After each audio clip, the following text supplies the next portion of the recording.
Inicialmente es importante poder ir conociendo el ámbito de desarrollo del grupo, ¿no?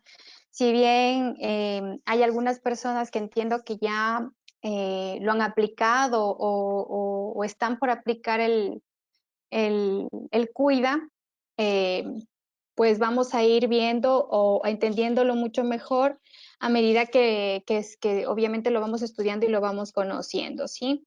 Entonces, inicialmente me gustaría poderlos también invitar a todos ustedes a que puedan, obviamente, dentro de su trabajo, el adquirir los instrumentos de evaluación originales. Pues en la práctica profesional, este tipo de herramientas son muy importantes porque obviamente va a validar nuestra intervención, nuestras evaluaciones con un sustento científico como tal. Entonces, es muy importante que por esta razón se pueda ir implementando en nuestra biblioteca de instrumentos todos los instrumentos de evaluación pues, que sean eh, originales, que estén validados y que estén con sustento científico. Pues por esta razón existen algunos estudios y algunos artículos, obviamente, que sustentan este tipo de situaciones con actos éticos de los profesionales, sobre todo en el área de psicología, que tiene mucho que ver con la parte práctica profesional. Sí, por ejemplo, tenemos algunos artículos en los que nos indican sobre este proceso de investigación, de seguridad en la aplicación. Me gustaría señalar a un artículo que está publicado en el 2015, que es de Muñiz Hernández y Posado, que es un artículo sobre las nuevas directrices sobre el uso de los test, investigación y control de calidad y seguridad. Este tipo de investigaciones, este tipo de artículos nos va a ayudar mucho a que nosotros podamos tener un sustento investigativo sobre estos procesos de evaluación, ¿no? Donde menciona sobre todo que el uso ético de los test en la parte de investigación y en la parte del contexto profesional, obviamente se lo debe hacer con una forma ética, ¿sí? Debe ser competente el uso del test, debe ser responsable en su uso, debe garantizar la seguridad de los materiales utilizados y de la confidencialidad, sobre todo de los resultados. Entonces, en esta situación, pues es muy importante la responsabilidad de un profesional que esté cualificado, que abarque todo el proceso de evaluación, obviamente incluyendo la recogida de los datos, la codificación de los datos, el análisis, la realización de los informes y la aplicación de los datos en distintas formas y en distintas áreas. Pues en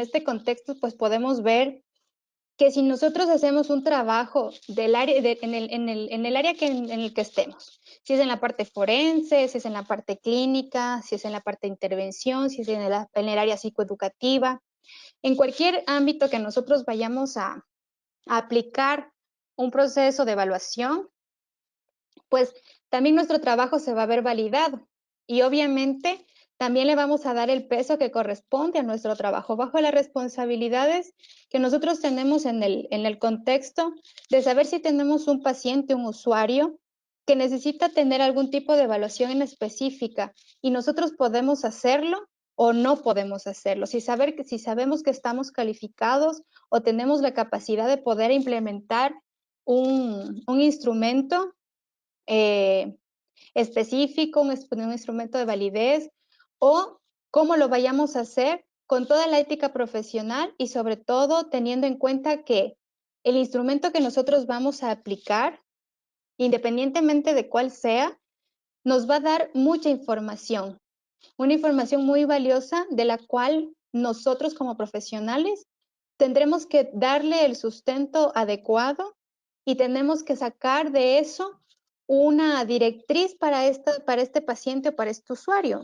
Entonces, no solamente es el aplicarlo y nada más, sino también toda la información que este instrumento me da y qué es lo que yo voy a hacer con esta información, con este usuario o con este paciente, ¿sí? En todo este proceso, pues la aplicación y los usos de los test tiene dos puntos de vista específicos, ¿no? La primera es desde el punto de vista profesional, que es de donde nos desempeñamos nosotros. Pues entonces podríamos decir que es esencial para las personas que son evaluadas, sean evaluadas de manera rigurosa, ¿sí? Y que la toma de decisiones sobre los distintos aspectos de su vida por parte de los profesionales de psicología sea obviamente lo más adecuado, ajustado obviamente a una norma deontológica, ajustado a normas éticas y ajustado al proceso en el cual, por qué y para qué nosotros estamos evaluando. Y también el proceso de aplicación de los test pues tiene una visión o un punto de vista científico, donde obviamente cada uno de estos instrumentos se los utiliza eh, con una forma de avanzar en la parte de la psicología científica, ¿no?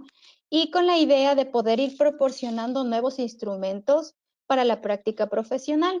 Es decir, que cada vez que nosotros vamos viendo que hay un instrumento nuevo, ha venido por un proceso de aplicación, de investigación en un número de población en específico, y obviamente a partir de esto como avance científico, pues puede partir o puede ser un punto de partida para nuevas creaciones o para nuevas investigaciones. Sí, entonces, en este sentido, pues tenemos en este momento eh, el estudio de este instrumento del CUIDA. Por favor, Kevin, si podemos pasar a la siguiente diapositiva.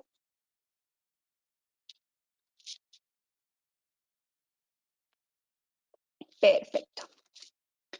Listo. Bueno, el equipo de autores del CUIDA, pues como ustedes pueden ver en la lámina, son algunas personas, es un equipo bastante grande de expertos que han trabajado inicialmente pues en la parte eh, de familias y sobre todo en población adoptiva. Eh, pues en este proceso de construcción del test, eh, he tenido la oportunidad de poder ser formada directamente de una de las autoras del CUIDA, que es la maestra Montserrat La Pastora, ¿sí? Y también directamente en la formación del instrumento con la experta en aplicación y en investigación del CUIDA, que es la maestra Elena Garrido. Entonces, ante esta situación, pues el poder tener directamente una formación de los autores del instrumento, pues hace también que vayamos dándole una valía dentro del proceso de formación muy importante. Y eso es lo mismo que creo que todos estamos buscando en el tiempo que vamos invirtiendo en las capacitaciones, en los cursos y cómo vamos nosotros distribuyendo nuestra forma de ir aprendiendo y de irnos educando con la responsabilidad que implica el saber y, y poder aplicar un reactivo de una manera adecuada. ¿Sí? Por favor, Kevin, a la siguiente diapositiva. Perfecto.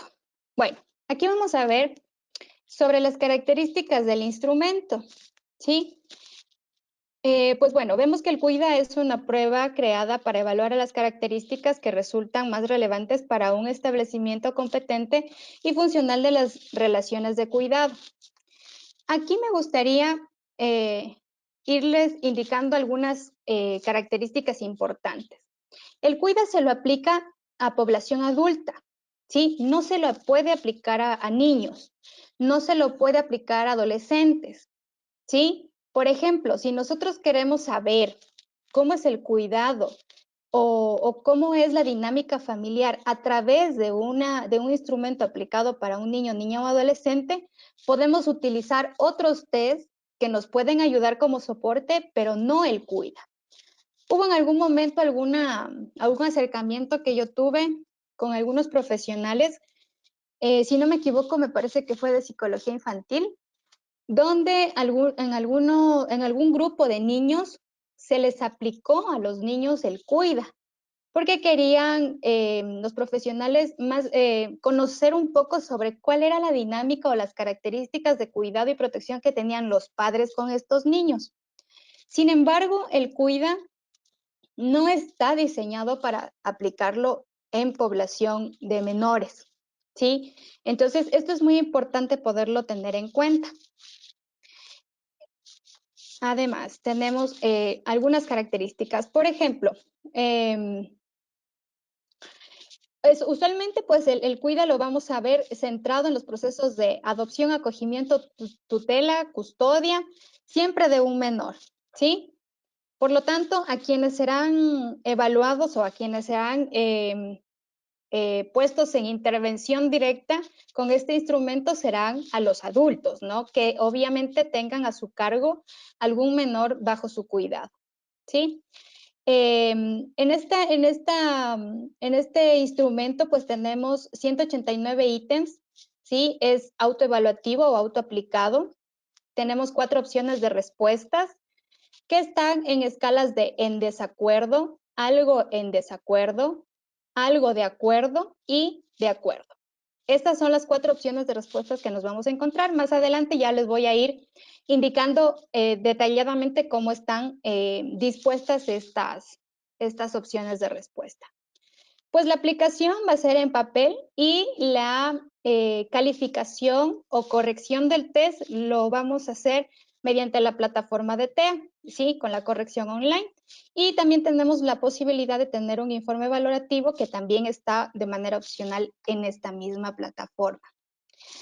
Pues es importante el poder indicar que el CUIDA ha sido creado obviamente para evaluar variables que incluyen la capacidad que tiene una persona para proporcionar atenciones de cuidado, sobre todo a los hijos biológicos o adoptados, a niños, niñas o adolescentes que están en acogimiento, que están con tutela, o sea, que están tutelados, o a cualquier tipo de menor a cargo de una institución de atención, ¿sí? Asimismo, sirve también para evaluar la capacidad que tiene para atender una persona en situación de dependencia. Es decir, por ejemplo, adultos mayores, personas que tienen alguna enfermedad crónica catastrófica, que no pueden valerse por sí mismos y necesitan cuidados de otras personas, personas con discapacidad también, ¿sí? Entonces, por estas variables que van midiendo, sobre todo en el área del cuidado, constituye este instrumento una prueba apropiada también, por ejemplo, para selección de personal en la parte de la mediación y también en el ámbito sanitario, ¿sí?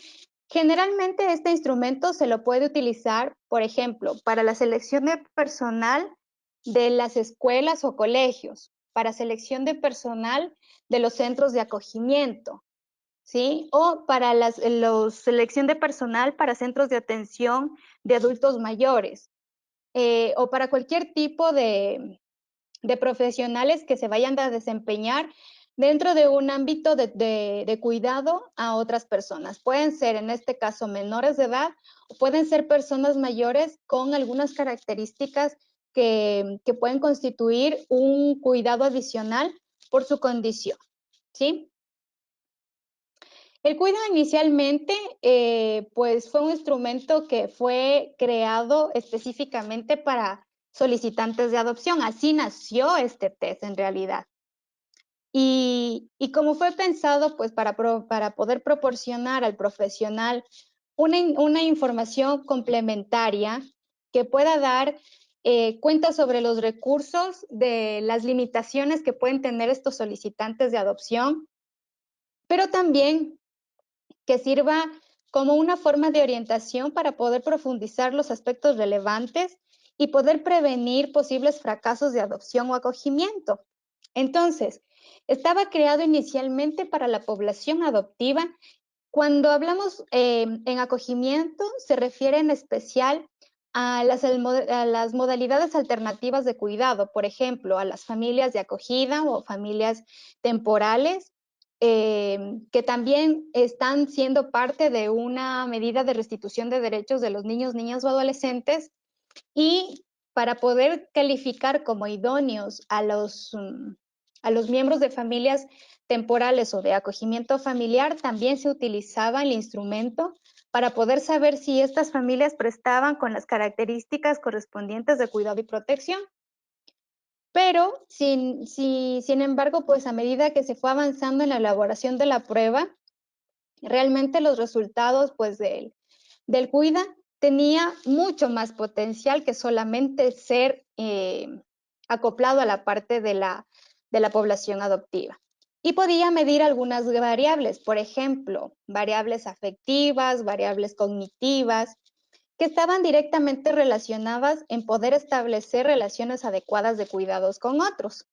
Y por esa razón es que se amplía al, al espacio de la parte de selección de personal, de tutelas, de cuidadores, etcétera, ¿no? De todo este bagaje que tenemos de posibilidades de aplicación en el ámbito de cuidado, ¿sí?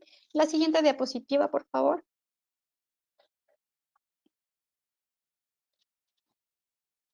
Perfecto. Entonces, vamos a ver un poco sobre la ficha técnica del instrumento. Ok, tenemos aquí. El instrumento es de aplicación individual o colectiva. Por ejemplo, si nosotros queremos hacerlo de una aplicación colectiva en el sistema educativo, de pronto lo que queremos averiguar es si en algún grupo, en algún año, grado o nivel escolar, necesitamos saber el tipo de habilidades parentales que tienen los representantes dentro de este grupo.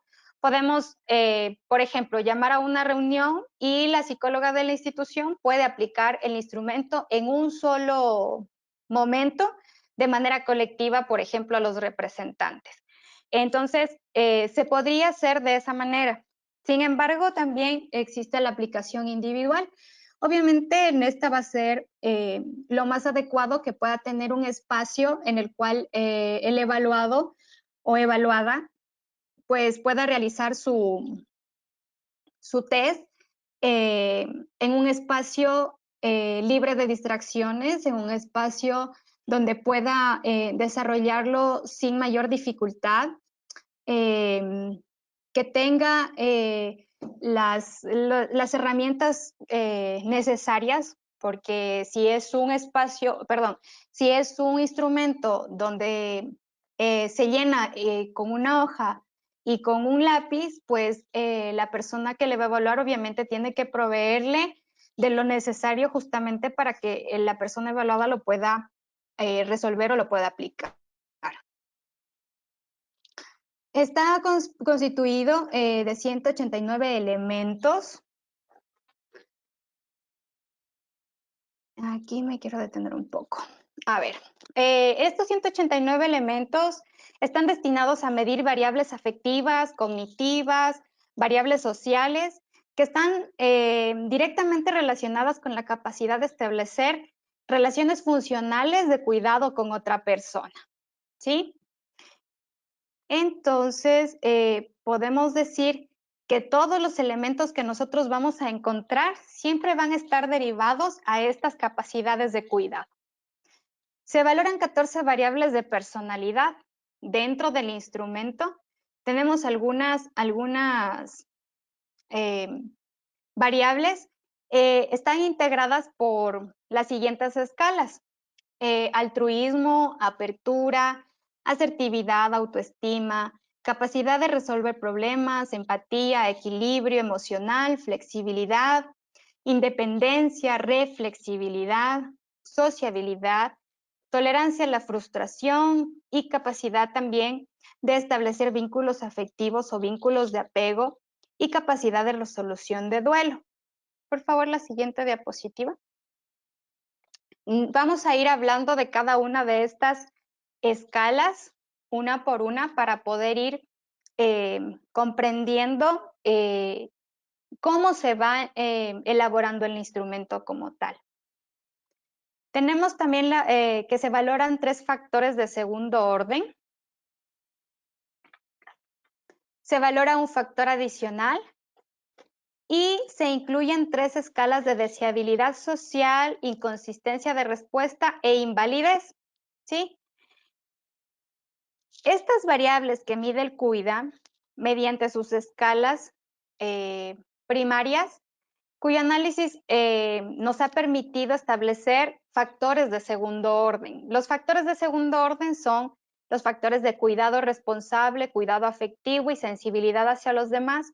Y de manera factorial también se desprende un factor adicional que es un factor de agresividad. La siguiente diapositiva, por favor.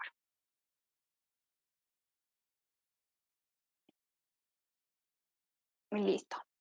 Tenemos que aporta información también sobre los estilos de crianza, ajustes del ofrecimiento de adopción. En este sentido, en los ajustes de ofrecimiento de adopción, tiene mucho que ver en qué es la motivación o el ofrecimiento que tiene el solicitante o la familia de adopción sobre lo que espera recibir como una asignación, ¿sí? Es decir, que lo que nos va a ofrecer como información el test va a ser justamente este tipo de ofrecimiento que tiene la familia, es decir, si la familia nos dice, por ejemplo, bueno, yo lo que espero es poderle dar mucho amor al niño, cuidarlo, protegerlo, darle estudios, etcétera. Entonces, este tipo de ofrecimientos que hace la familia se va a poder ver evidenciado en el trayecto del desarrollo del test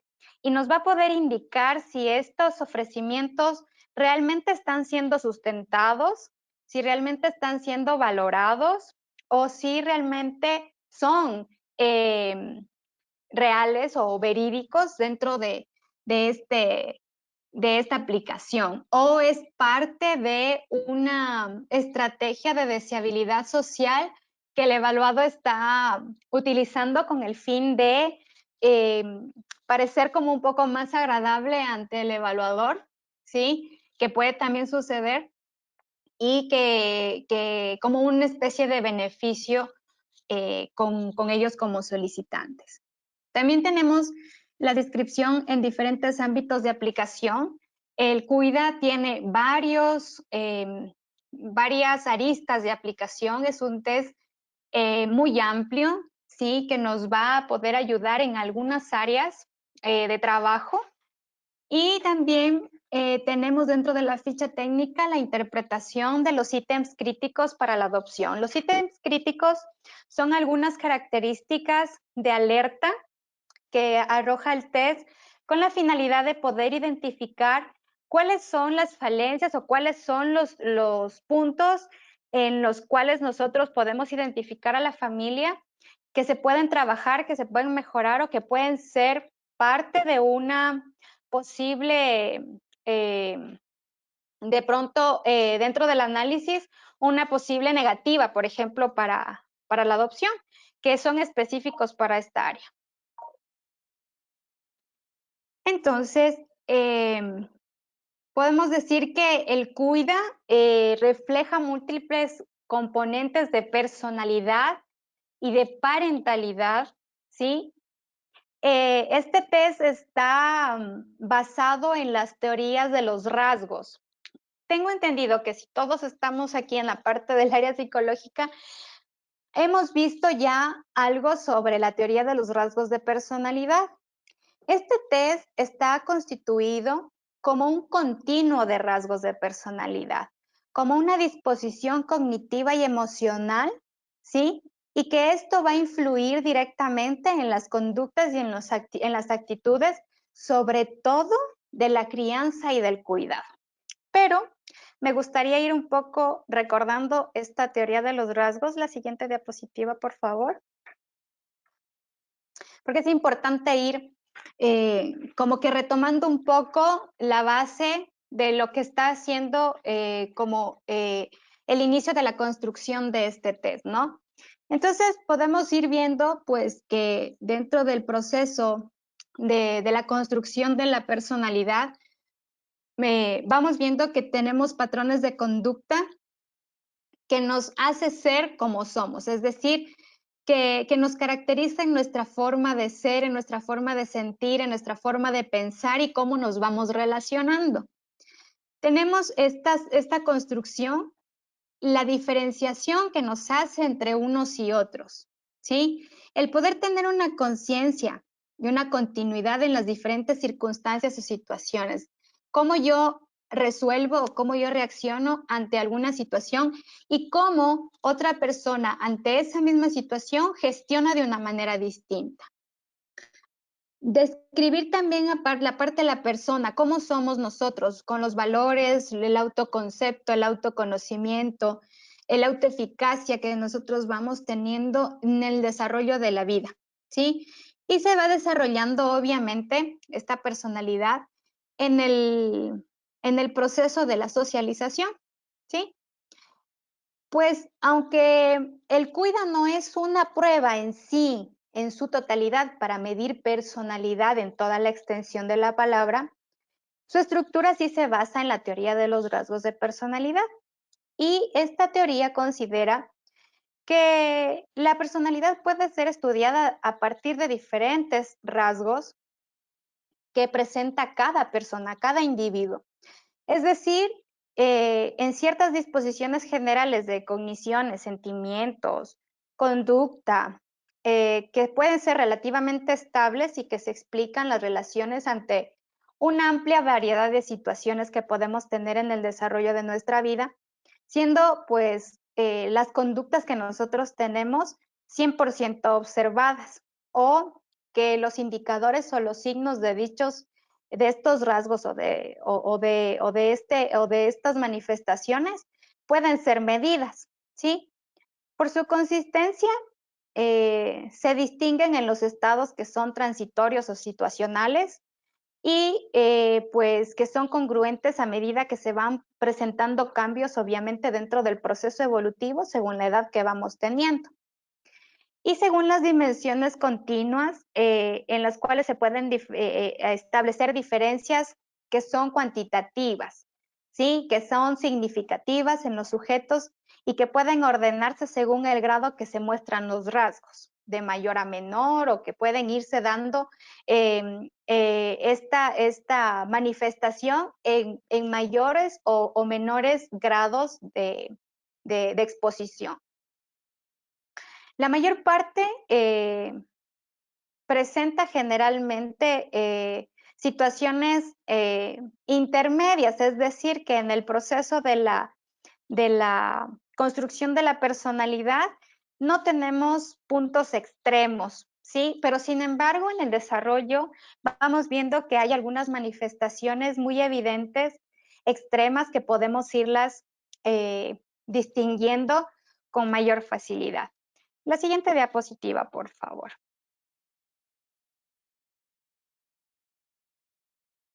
Gracias. Pues bien, aquí nos vamos a ir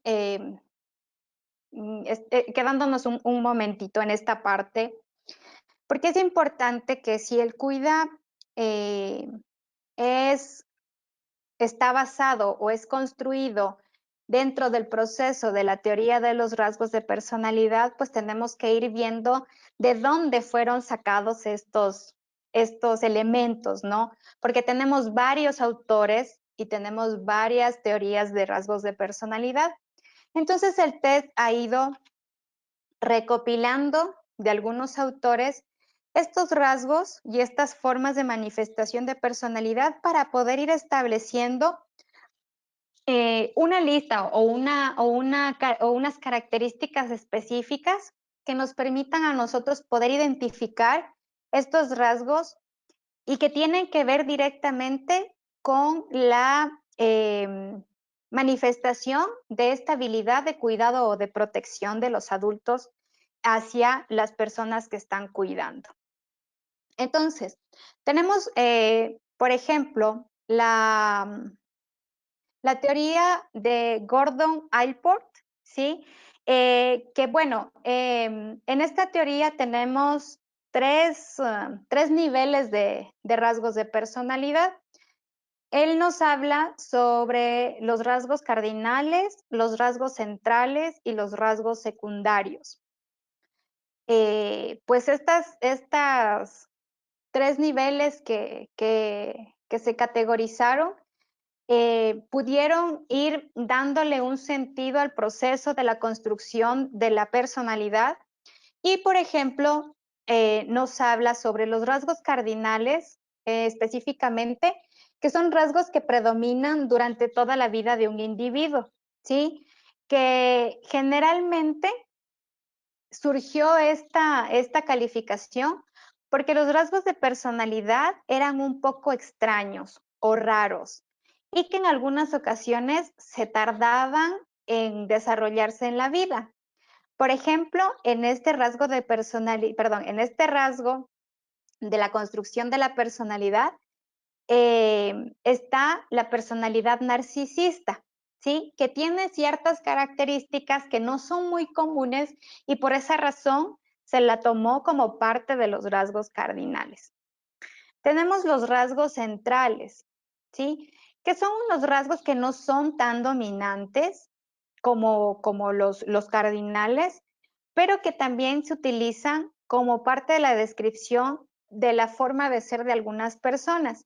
En este caso, pueden incluirse las personas que las catalogamos como inteligentes, honestos, tímidos o un poco ansiosos. Tenemos también los rasgos secundarios. En esta clasificación de los rasgos secundarios están directamente relacionados con las actitudes o las preferencias que tienen las personas. Voy a poner un ejemplo.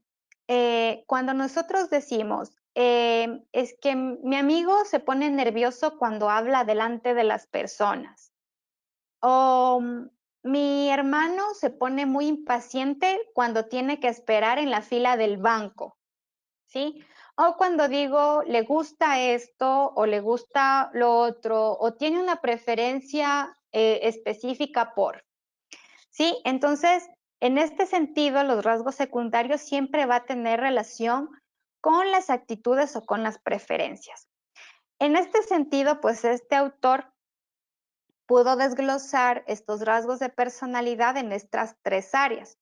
Sin embargo, hay algunos autores adicionales que también estudiaron estos rasgos de personalidad y que ayudaron dentro del proceso de construcción del test para poder identificar cuáles son los rasgos más relevantes que pueden ser evaluados y que tengan relación, siempre lo voy a decir, que tengan relación con esta manifestación de habilidades de cuidado. Tenemos también la teoría de los 16 tipos de personalidad de Raymond Cattell. En este desarrollo de personalidad en específico, en este autor, pues se utilizó técnicas estadísticas, ¿sí? Por ejemplo, en este caso específico, el análisis factorial, que fue determinando e identificando los términos que están estrechamente relacionados con la formación de la personalidad. Y este autor tiene como parte de su estudio de los rasgos de personalidad la creación del test 16PF, que me imagino que algunos de ustedes lo han utilizado o lo han escuchado, que también está desarrollado y basado en las teorías de los rasgos de personalidad. El 16PF pues es un instrumento que nos ayuda justamente a poder valorar rasgos de personalidad y que ha sido muy utilizado en la parte de la práctica clínica jurídica y tengo entendido que también en la práctica forense en algunos casos o en algunas ocasiones se lo ha tomado como un instrumento de evaluación. Perfecto. Tenemos también las tres dimensiones de personalidad de Eysenck, que es otro de los autores también de los rasgos de teoría de personalidad. Específicamente, Él también distribuyó, categorizó los rasgos de personalidad en 3 áreas.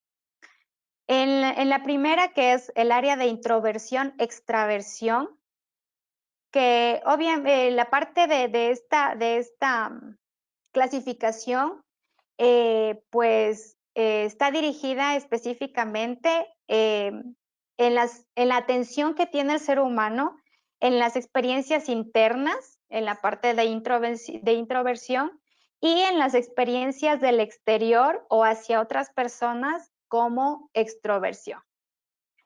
También tenemos otra clasificación dentro de este mismo autor, que es el neuroticismo o estabilidad emocional. Específicamente está relacionada con la inestabilidad emocional, es decir, que el neuroticismo es la tendencia que tiene un individuo a sufrir una inestabilidad emocional. Y pues concomitantemente a esta situación podemos ver que en lo que se refiere a la estabilidad emocional, que obviamente va a ser una tendencia a permanecer constantemente estable emocionalmente. Por lo tanto, en este rango, la parte del neuroticismo no la va a tomar específicamente como un rasgo patológico en sí, sino versus a la posibilidad de mantenerse o no lo más estable posible. Es decir, la capacidad que tiene el individuo de poder desbordarse emocionalmente ante una situación o no.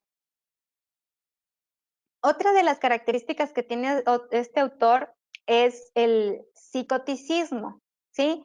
Es decir, que tienden a tener dificultades para hacer frente a la realidad y que generalmente estas personas suelen ser antisociales, hostiles, poco empáticos y manipuladores.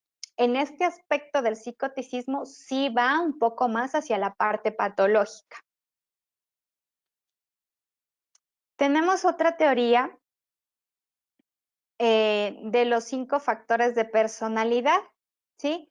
En esta teoría general de los 5 factores de personalidad está incluida algunas de las características anteriores que ya vimos, que está la extraversión, la agradabilidad, la escrupulosidad, el neuroticismo y la franqueza. Es decir, que cada autor o cada estudio que se ha ido haciendo de los rasgos de personalidad, pues han ido compilándose o han ido agrupándose algunas características que son muy similares entre unos y otros para poder ir cumpliendo con este proceso de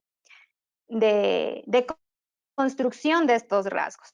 Sin embargo, los estudios a medida que se van avanzando y que se van sustentando científicamente, han ido también apareciendo algunos factores adicionales y también pues en la construcción sobre todo de este instrumento se han ido sumando algunos factores o algunas características que también van dándonos paso a poder armar un perfil de personalidad que, como lo decíamos hace un momento, no es la finalidad específica del test, pero sí nos va a dar una lectura de cómo es esta persona evaluada, ¿sí?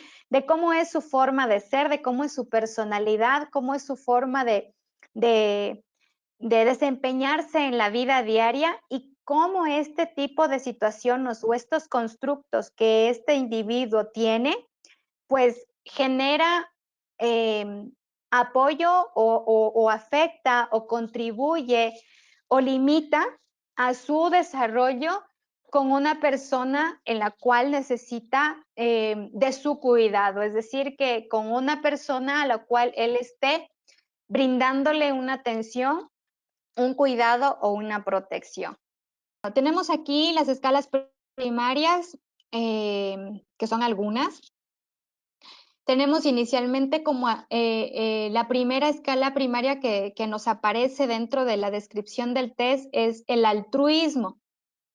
Recuerden que estas escalas primarias están siendo construidas en base a la teoría de los rasgos de personalidad. Entonces, el altruismo lo tenemos en nuestra hoja del perfil gráfico, que ya lo vamos a obtener luego, con este abreviativo de AL, ¿sí? Así lo vamos a encontrar en la hoja del perfil gráfico. El altruismo tiene que ver o hace referencia con la disposición que tenemos los seres humanos y que se manifiesta mediante el comportamiento. El altruismo tiene que ver con comportamiento, ¿sí? En virtud a lo que actuamos a favor de un semejante, ¿sí? Como lo decían algunos en su participación, de una manera desinteresada, es decir, que no estoy esperando algo a cambio, ¿sí? Que no necesito una acción recíproca de gratificación, ¿sí? Es decir, que mi expectativa de mi comportamiento no necesita una gratificación o no necesita una acción recíproca, ¿sí? Y obviamente parte de este altruismo se puede manifestar en la tendencia que tenemos los seres humanos para ayudar a otra persona, para ayudar a los demás. Perfecto, compartir con los demás. Ajá. Este compartir o este ayudar o esta interesarse por el bienestar de otros tiene que ser específicamente sin el interés específico o per se de tener una acción recíproca. Ahí estamos hablando de una acción altruista, ahí estamos hablando de altruismo, ¿ok?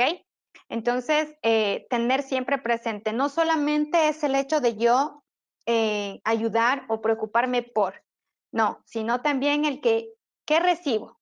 Estoy esperando recibir algo a cambio, no es altruismo. Estoy esperando que me agradezcan, no estamos hablando de una acción altruista. La acción altruista tiene como tal o como forma específica esta expectativa de, de la no necesidad de tener algún acto recíproco, ¿sí? Listo. Vamos a hablar sobre la apertura. ¿Qué entienden ustedes sobre apertura?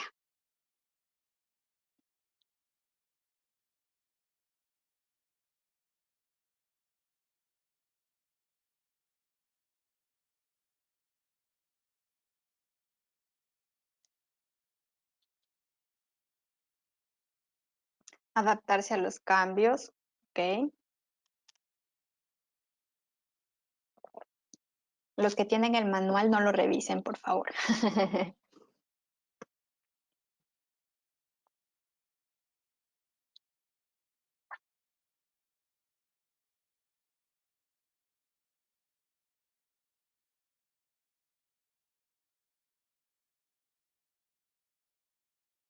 ¿Alguien más de pronto?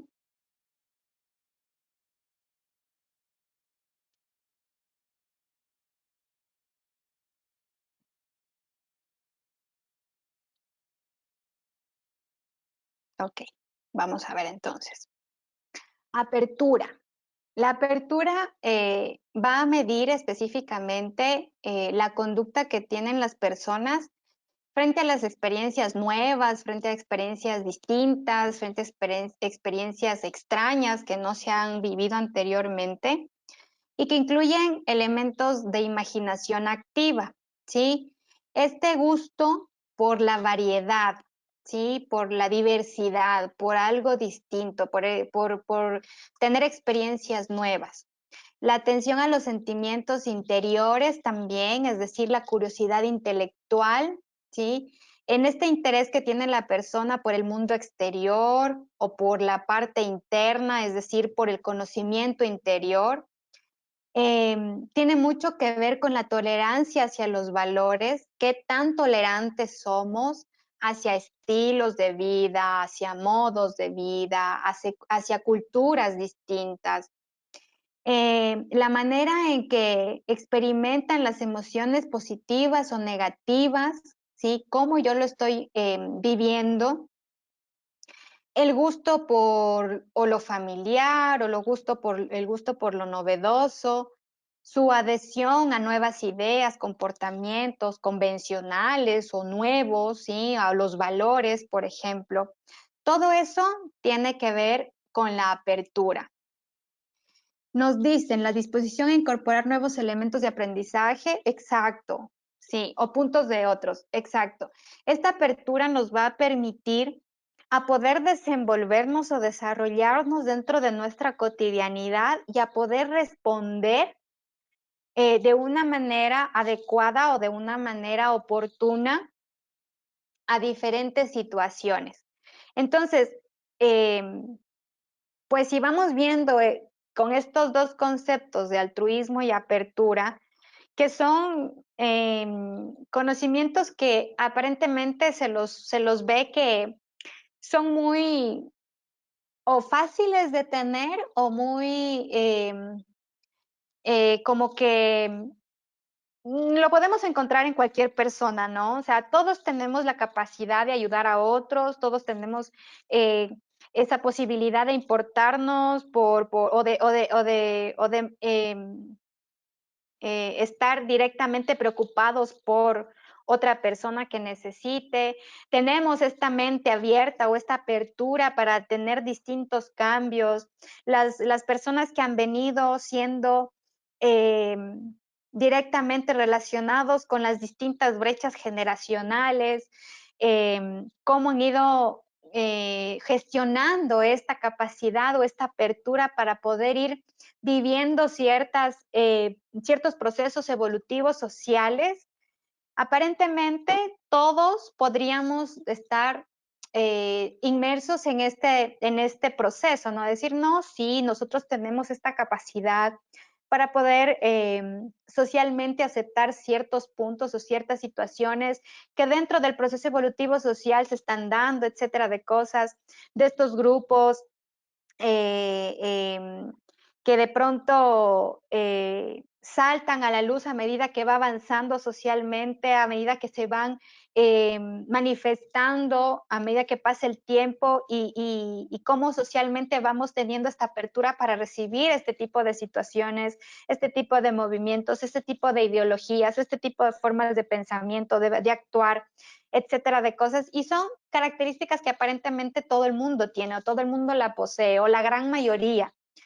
Y pues cuando nosotros nos vamos insertando a este estudio de este test y lo vamos aplicando a varios usuarios comunes, corrientes, que no tienen nada extraordinario o algo muy llamativo, sino que son personas que se desenvuelven en un medio común como cualquiera de nosotros, profesionales, en un medio familiar, nuclear, etcétera, de cosas, donde se supondría que de pronto pueden tener estas características, resulta que en la investigación, en la evaluación, tenemos algunas situaciones que nos llaman la atención en estos puntos, ¿sí? Que vemos que de pronto los actos que tenemos hacia los otros no son tan altruistas como decíamos al inicio, como que de pronto cuando hablábamos con el usuario nos decía, sí, yo estoy preocupado siempre por los demás, me encanta ayudar, eh, siempre estoy presto cuando necesitan un favor, yo no me niego a nada, cuando me necesitan, yo están recibiendo mi apoyo, están recibiendo mi presencia, estoy yo ahí 100% para las personas que me necesitan, sobre todo con mi familia, con mis hijos, con mis padres, etcétera.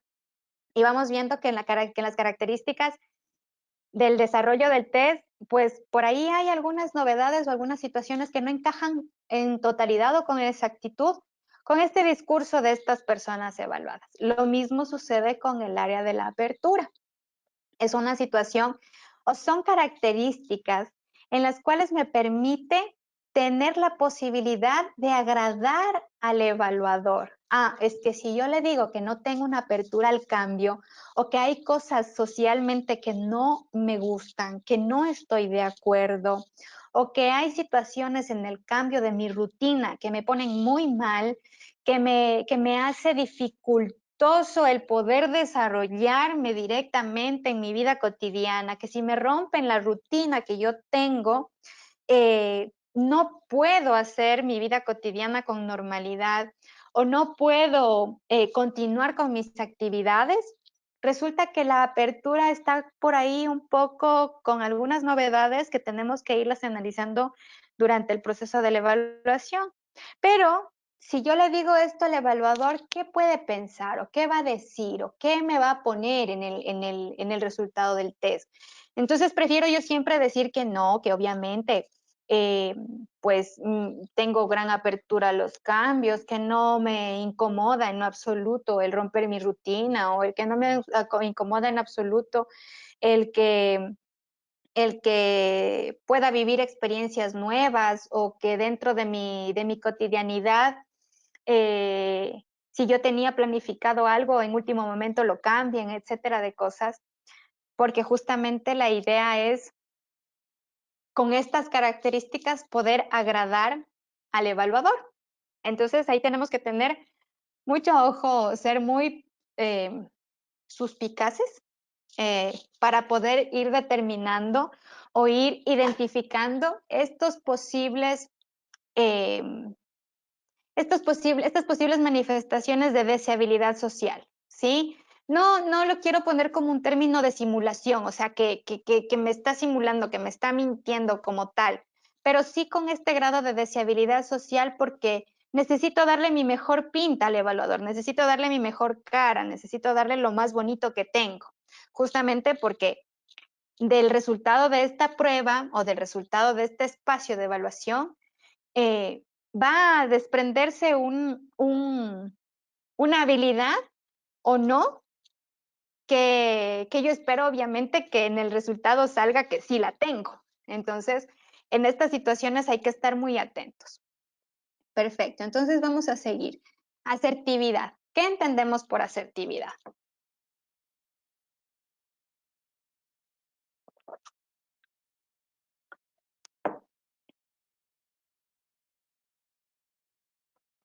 Habilidad para expresar adecuadamente a mis necesidades y derechos, con una comunicación correcta, poniendo límites con el otro. Muy bien.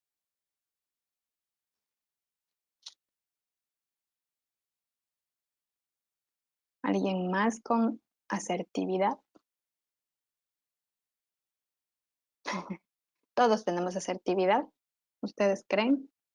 Habilidad social para defender nuestros derechos y respetar el de los demás. Muy bien. No todos. De hecho, no. No todos. Bueno, la asertividad es una habilidad que se va aprendiendo. Se la puede adquirir, ¿sí? Dentro del proceso de socialización. Se lo va adquiriendo, en realidad. Bueno, la asertividad tiene que ver mucho con la capacidad que tenemos los seres humanos para expresar de forma adecuada mis expresiones positivas y también mis expresiones negativas. No solamente el poder decir adecuadamente algo, sino también el poder expresar cuando algo no me gusta, cuando algo me hace sentir mal o cuando algo está expuesto de una manera negativa, cómo yo le expreso, ¿sí? También tiene mucho que ver la asertividad en hacer o recibir las críticas. Mucho que ver la asertividad en dar y recibir un cumplido, ¿sí? ¿Cuándo yo lo puedo dar?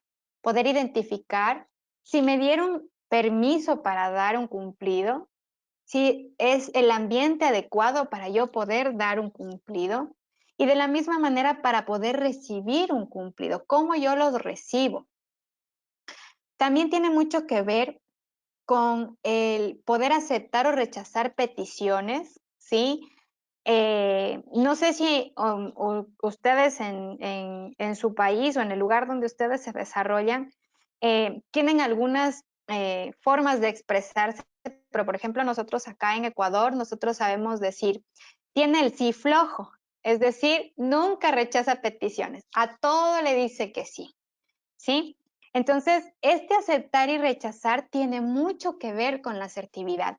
Si yo tengo el sí flojo, así como lo decimos acá en Ecuador, ¿será que realmente tengo asertividad? El poder decir que no o el rechazar alguna petición también es parte de ser asertivo. Y tiene mucho que ver la asertividad con el mostrar el desacuerdo o la opinión que yo tengo ante alguna situación en específico. Entonces, podemos ir viendo que esta característica de asertividad eh, es muy importante porque dentro del proceso de cuidado y de protección, pues vamos viendo qué tan asertivos son estos tutores, cuidadores, estos padres o madres que están siendo evaluados y que están directamente relacionados con estas personas bajo su cuidado, ¿no? Autoestima. Bueno, el autoestima es un concepto que creo que la mayoría sí lo tiene mucho más claro que, que el resto de las características. Entonces, vamos a hablar sobre esta autoestima como los sentimientos que pueden ser favorables o desfavorables, obviamente, que todas las personas tenemos hacia nosotros mismos, como un resultado de la valoración que tenemos sobre nuestro propio concepto, ¿sí? Es decir, opiniones, ideas que tenemos nosotros sobre nuestra forma, sobre nuestra estructura, que abarca un grado de satisfacción en la parte física, en la parte emocional, en la parte de relaciones establecidas con el resto de personas, con personas significativas, con los logros que vamos teniendo a medida que va avanzando nuestro proceso evolutivo. ¿Sí? Ahí más o menos está conceptualizada la parte de esta característica de la escala primaria en el nivel de la autoestima. Como ustedes van viendo, en cada escala tenemos un abreviado en la parte de abajo que es lo que nos va a salir como, como el apartado en nuestro perfil gráfico del resultado de la calificación y corrección del test. Entonces, eso ya lo vamos a ir viendo, pero para que ustedes lo tengan en cuenta, por ejemplo, que autoestima en este caso lo vamos a encontrar como AT. Listo, vamos con la capacidad de resolver problemas. La capacidad para poder resolver los problemas es una habilidad, ¿sí? Son habilidades que igual las podemos ir adquiriendo a medida de que vamos teniendo mayor sociabilidad, ¿sí? Entonces, se la puede adquirir a esta habilidad sobre todo en la parte de poder identificar un problema, ¿sí? En la resolución del test vamos viendo que hay algunas personas que no pueden identificar cuando existe un problema, ¿sí? Es decir, que pueden existir ciertas situaciones, condiciones y comportamientos que están normalizados en su dinámica familiar, que están normalizados en su contexto social cercano y que no pueden identificarlo como un problema en específico. También se refiere a las habilidades que tenemos para poder estudiar las alternativas que tenemos para poder gestionar estos problemas. La forma que tenemos de actuar sobre estos problemas, el poder ser flexible ante una posibilidad de resolución, ¿sí? Y qué tan dispuestos estamos nosotros para poder resolver un inconveniente, ¿sí? Entonces, obviamente, sí, como nos dice Lilia, la habilidad para poder tomar una decisión en resolver el problema. Entonces, la capacidad de resolver no solamente está en el hacer, es decir, no solamente tiene que ver con lo que yo hago para resolver el problema, no, sino también tiene que ver un poco más atrás o un poco antes de la gestión como tal, sino también en cómo yo puedo identificar, ¿sí? Las posibilidades de resolución, en cómo yo puedo gestionar esta posibilidad de resolución, en cuál es mi capacidad para poder identificar si la opción A es la más adecuada o si la opción B es la más adecuada, o simplemente poder identificar que no tengo ni la A ni la B pero que puede identificar el problema, ¿sí? Entonces, esta capacidad tiene un constructo, es decir, está englobado por varias situaciones o características que determinan al final la gestión directa en realizar alguna situación que me permita resolver un problema. Y vamos a la siguiente característica, que es la empatía.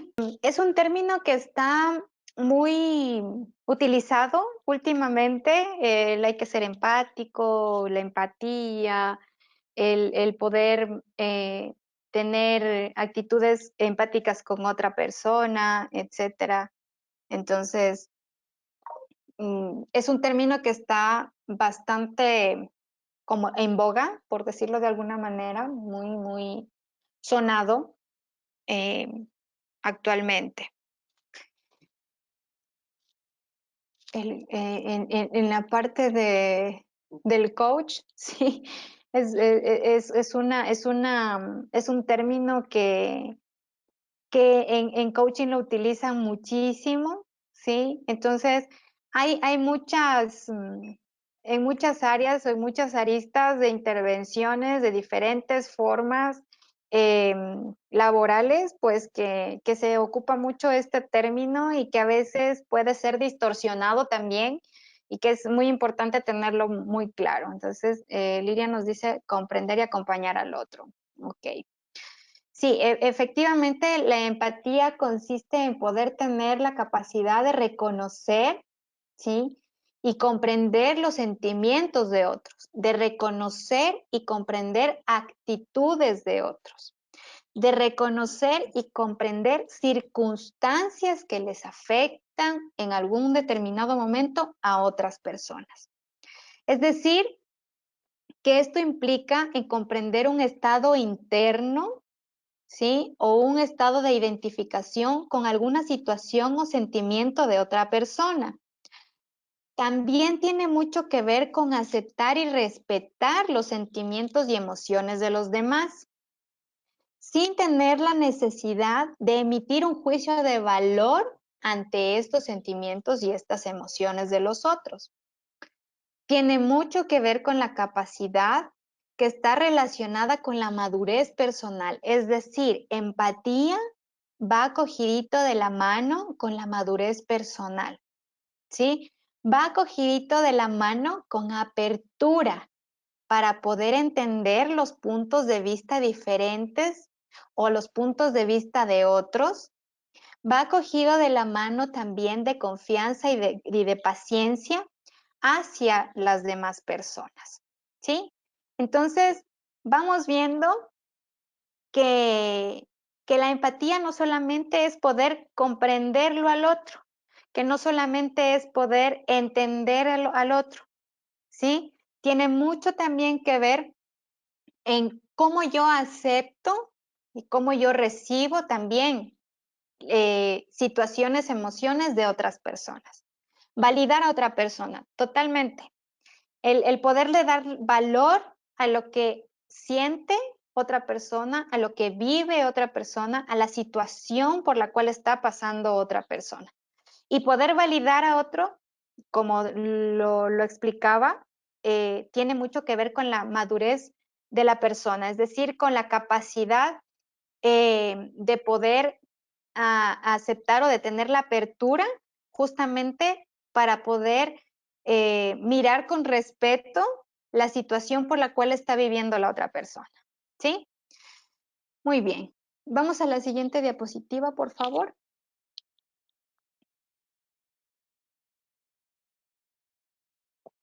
Perfecto. Tenemos más escalas primarias. Tenemos la siguiente, que es equilibrio emocional. Bueno, como todos somos psicólogos, en la parte de equilibrio emocional creo que la tenemos más clara, ¿no? Al concepto. Y pues podemos decir que como equilibrio emocional tenemos a la capacidad de controlar los estados de tensión, ¿sí? Que pueden estar asociados a diferentes experiencias de la vida, pueden ser emotivas o pueden ser situaciones que nos pueden sacar o mantener el control sobre nuestro propio comportamiento. situaciones de conflicto o situaciones que provocan un grado muy alto de incomodidad, ¿sí?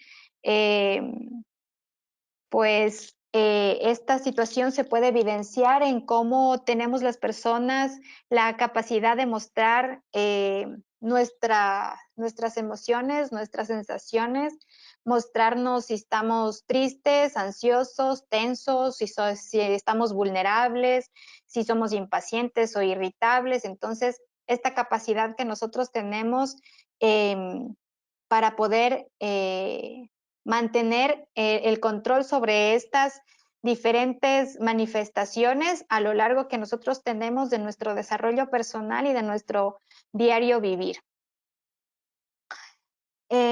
Seguimos con independencia. La independencia tiene mucho que ver con la capacidad de prescindir de ayuda, ¿sí? O de prescindir de protección.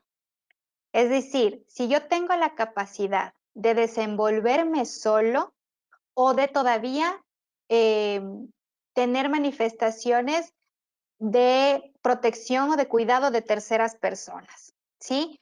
Entonces, cuando existe esta capacidad de prescindir de ayuda o de protección de otras personas para poder yo desenvolverme o realizar mis actividades habituales, estoy hablando de que he generado independencia. Tengo la capacidad de tomar mis decisiones, así como nos manifiestan ustedes dentro de las ideas. Tengo la capacidad para no delegar a otras personas que organicen mi vida o dirijan mi vida. Tengo la capacidad para no tener la necesidad de la aprobación de los demás. Entonces, siento y tengo la capacidad de que puedo, ¿sí?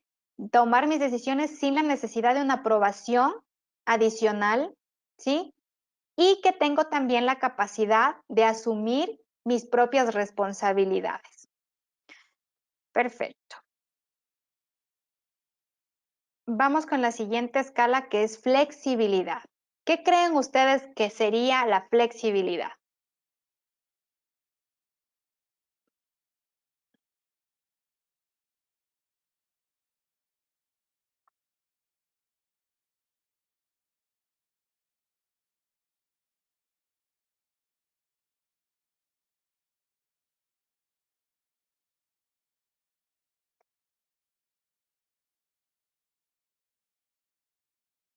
¿Tiene alguien de pronto alguna idea sobre esta característica?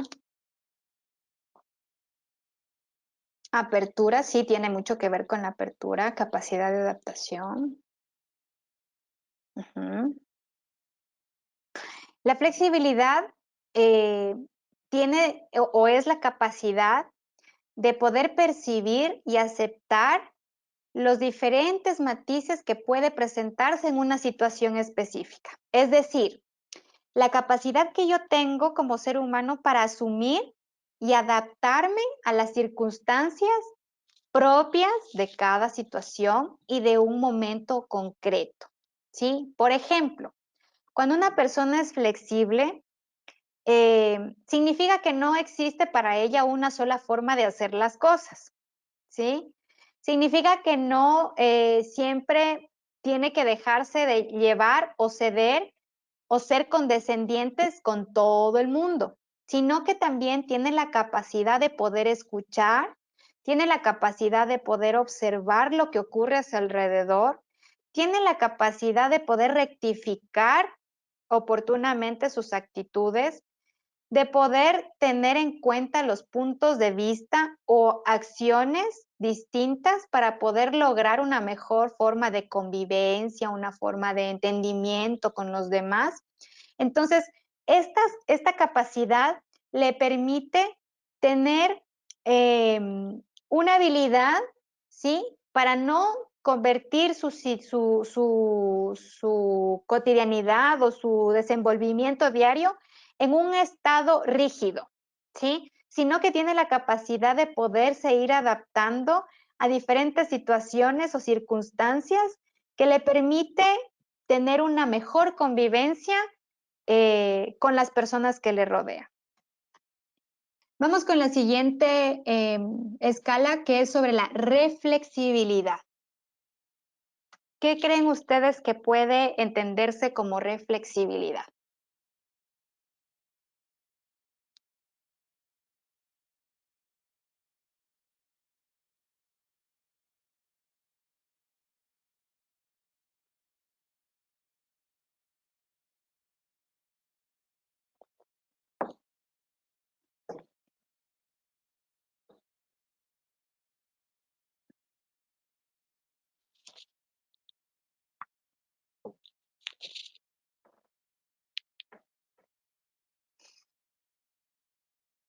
¿Alguien, tal vez?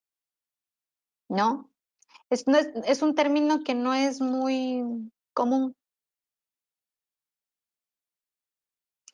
La reflexibilidad es la tendencia que tenemos los seres humanos para hablar o actuar de forma meditada o haciendo reflexión, ¿sí? Las personas reflexivas generalmente suelen ser poco emotivas, ¿sí? Pero sí son muy persistentes en las actividades que inician. Es decir, todo el tiempo tienden a la reflexión, ¿sí? Tienen una elevada tolerancia a la frustración y obviamente van a tener la habilidad de poder planificar o de organizar ciertas actividades que puedan irlas desarrollando a medida que pueda ser posible la acción de cada una de estas. Es decir, que dentro de la reflexión que ellos tienen un bagaje de opciones a las cuales pueden ir dando paso si es que es oportuno o no, según lo que ellos analicen. Entonces, a eso se refiere con reflexibilidad. Kevin, sí, es cuando reflexionamos sobre nuestras acciones y sobre nuestras situaciones que se nos presentan, sí, pero también tiene mucho que ver con la acción, ¿sí? Con el accionar, es decir, yo reflexiono obviamente sobre la situación, pero también sobre la respuesta que tengo hacia. Es decir, el momento que yo tengo que actuar, tengo la capacidad de reflexionar, ¿sí? Sobre lo que voy a hacer o sobre lo que estoy haciendo en ese momento y que no genere mayores dificultades en el desenvolvimiento que voy teniendo en mi día a día, ¿sí? Entonces, son personas que tienen esta facilidad de, de poder ser muy tolerantes. Entonces, esta reflexibilidad en sus acciones permite tener, obviamente, una apertura, va de la mano con la apertura, ¿sí? Y de poder tener esta planificación o esta organización reflexiva hacia las actividades que van a iniciar, que van a emprender o que están realizando. Perfecto. Vamos con la siguiente escala, que es la sociabilidad. Sí, bueno, esta es una característica que también es muy conocida en nuestro ámbito profesional y que está directamente relacionada con la orientación hacia las personas, es decir, con la facilidad con las que se establecen relaciones con otros, ¿sí? En la parte social.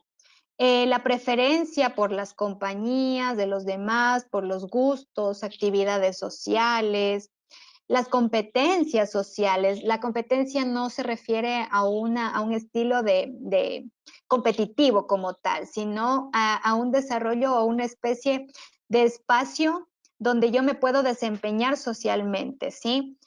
Para lo cual soy competente, ¿sí? Dentro de mi núcleo social. Y también la tendencia a buscar siempre estímulos sociales frecuentes que me permitan tener un contacto con terceros y que este contacto obviamente sea gratificante para la persona. El siguiente es la tolerancia a la frustración, ¿sí? La tolerancia a la frustración es la capacidad que tenemos los seres humanos para aceptar y asimilar una situación en la que teníamos una expectativa o un deseo proyectado, ¿sí? Y que esta ilusión o este deseo o esta expectativa no se cumplen, ¿sí? Generalmente se podría distinguir que las personas que poseen esta capacidad tienen mayor flexibilidad, mayor equilibrio emocional. Por lo tanto, en las características de las escalas primarias, la tolerancia va cogida de la mano de flexibilidad, de equilibrio emocional y también puede ir de la mano con la reflexibilidad, ¿sí? Con las personas que son poco impulsivas y que tienen esta capacidad de aceptación ante las diferentes situaciones que no se dan como ellos estaban pensando o estaban proyectando que sucedan las cosas. La siguiente diapositiva, por favor. Perfecto. Vamos terminando las escalas primarias. Tenemos la siguiente escala, que es la capacidad de establecer vínculos afectivos o vínculos de apego, ¿sí?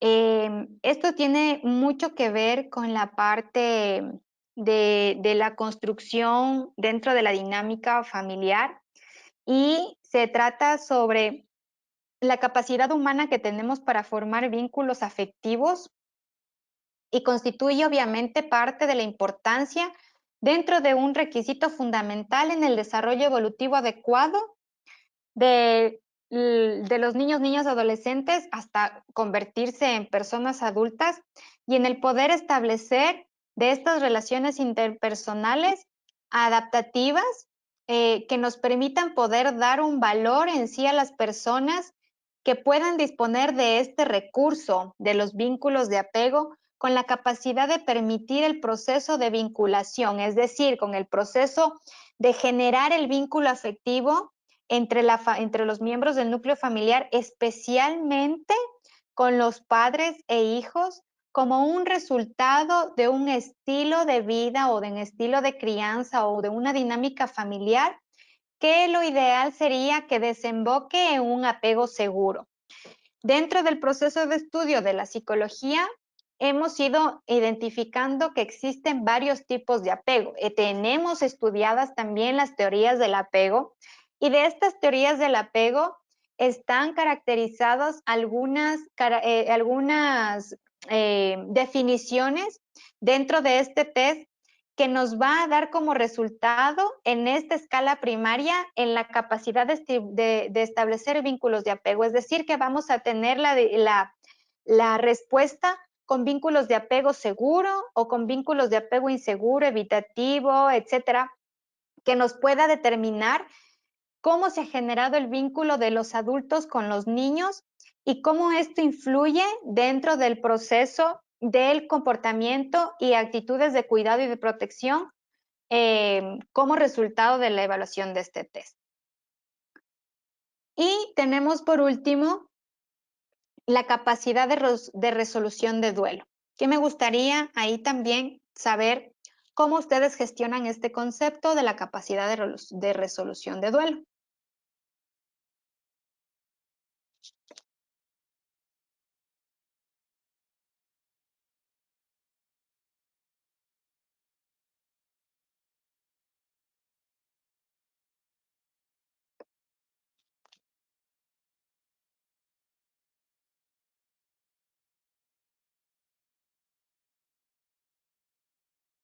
Como resiliencia, ajá, capacidad de sobreponerse a las pérdidas, ¿sí? La capacidad de duelo es un proceso natural, ¿sí? Que lo vamos a ir viviendo, ¿sí? Todas las personas que nos enfrentamos en algún momento hacia una pérdida.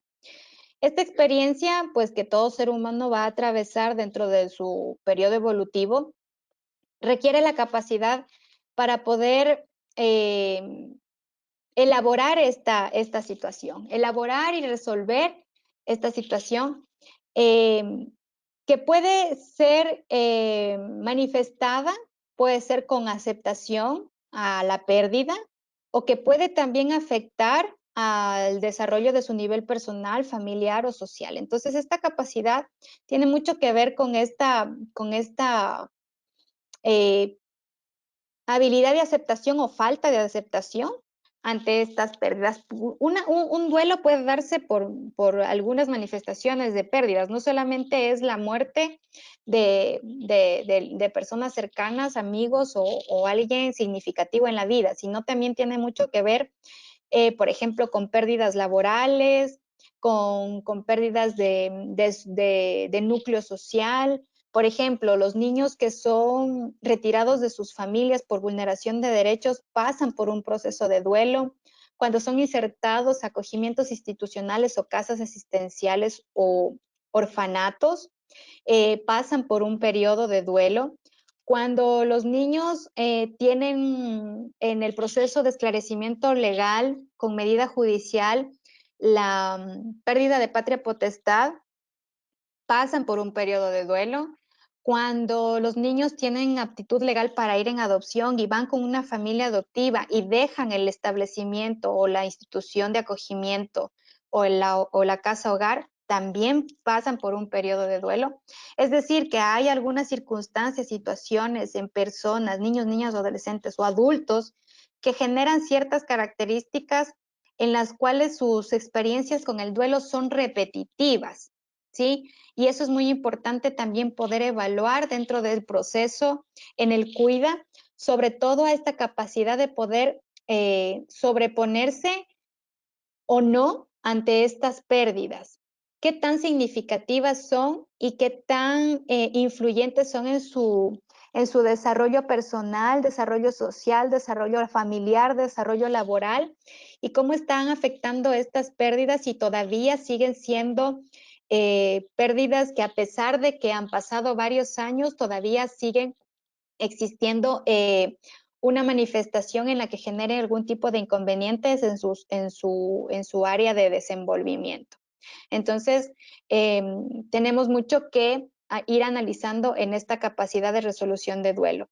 En el test específicamente, en el área del proceso de adopciones, la capacidad de resolución de duelo tiene mucho que ver con la situación de infertilidad y esterilidad de los solicitantes de adopción, cómo ellos han podido ir superando o manejando las manifestaciones de estos duelos repetitivos en la búsqueda de tener un hijo biológico y cómo esto ha ido afectando significativamente en su desarrollo personal, familiar, social, laboral eh, y en la capacidad que ellos tienen de, de poder gestionar esta situación de pérdida y no anteponerla como una circunstancia en la cual la adopción va a generar eh, el cubrir este espacio o cubrir este faltante como tal, sí, sino que el poder evidenciar si estas personas solicitantes pues tienen esta capacidad para poder resolver las pérdidas continuas en esta búsqueda de convertirse en una familia biológica. Listo, entonces, para ir concluyendo, me gustaría pues ir como resumiendo un poco sobre estas escalas primarias, eh, que es muy importante recalcar pues que la inclusión de la prueba como tal, el cuida, tiene la capacidad de poder establecer vínculos afectivos de apego y la capacidad también que tiene la persona de resolución de duelo y sus comportamientos dentro de estos posibles rasgos que hemos visto en esta clase. En cuanto a la capacidad de establecer vínculos afectivos o de apego, pues el cuidado que tiene una persona siempre va a ser la respuesta ante lo recibido en sus primeros años de vida de las figuras principales que son sus padres directamente o los cuidadores. Pueden ser familias directas o personas indirectas que estén relacionadas directamente como figuras de apego y la relación que han tenido durante su infancia. Esto va a influir muchísimo en los aspectos importantes que tiene como organización psíquica y que están relacionados directamente con vínculos íntimos que se van a generar estableciéndose, por ejemplo, con la autoestima, que influye también de manera en la cual cómo me relaciono yo como adulto con los demás. Pues en consecuencia de esto, cada persona se caracteriza por una determinada disposición, eh, pues mediante la cual se puede describir, se puede percibir, puede explicar cómo es su comportamiento a la hora de generar vínculos con otros. Por lo tanto, podemos evidenciar que el resultado de estas escalas primarias, el momento de la evaluación dentro de este cuestionario o de este instrumento como tal, pues será el resultado de lo que nuestros cuidadores hicieron con nosotros y cómo nosotros ponemos en manifiesto cuando nos convertimos en cuidadores de otros. Entonces, esto va a generar directamente en cómo nosotros vamos poniendo a prueba este establecimiento de nuevos vínculos cuando nos desarrollamos como cuidadores o cuando estamos evaluando directamente a un cuidador y cómo éste pone en manifiesto lo que vivió, lo que aprendió de los cuidadores que tuvo él en su infancia y cómo él pone en manifiesto con sus habilidades de cuidado de protección que pueden ser adecuadas o no directamente en el cuidado que tiene actualmente y que se está evaluando. Entonces, creo que con esto, no sé si hay alguna inquietud, alguna pregunta.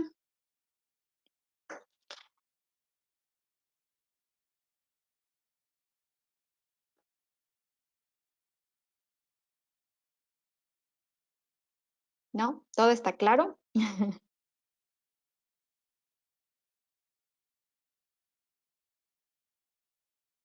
Perfecto. Listo. Entonces, pues con esto terminaríamos la clase del día de hoy.